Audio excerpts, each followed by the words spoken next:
Akala mo secure na yung Gmail mo? Alam mo ba na merong mas matinding protection si Google? Alam lang natin madalas yung tatlong protection, pero yung iba hindi alam to.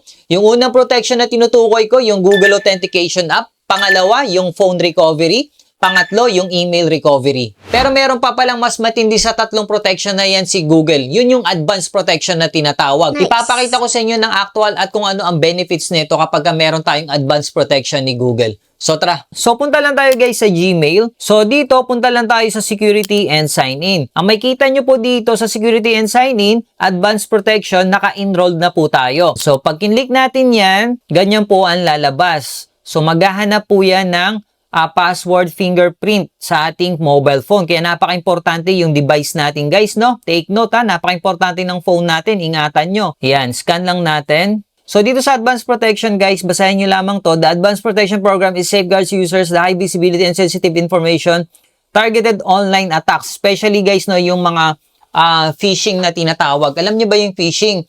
So ito yung mga nagsisend sa atin sa email. Ito yung mga fake site na kung saan is ginagamit ng mga scammers para makapaghutot sila sa mga ano natin, no, mga bank accounts natin. So ang mababypass po dito guys, no, yung SMS natin, yung recovery phone number natin, tsaka yung recovery email.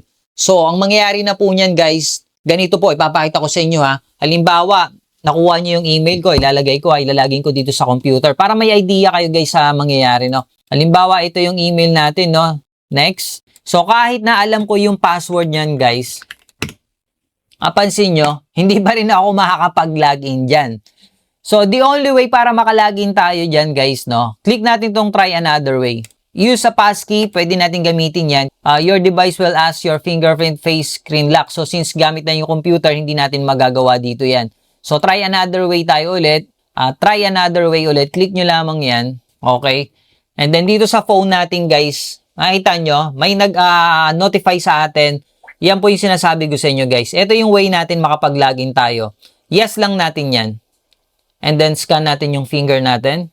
And then, number 12. So, hindi pa rin ako nakapag-login. Di ba?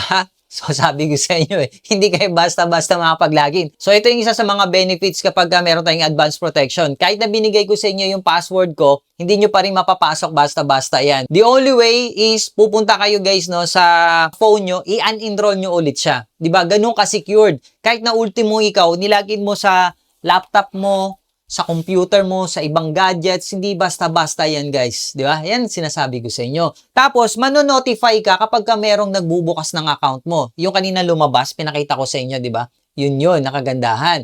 Tapos, isa pang benefits niyan guys kapag naka-advanced protection tayo. Hindi ba? Mahilig akong mamigay ng mga ng mga third-party software, yung mga hindi galing sa Google, di ba? So, ito guys, napakita ko sa inyo. So, halimbawa, meron tayong apps.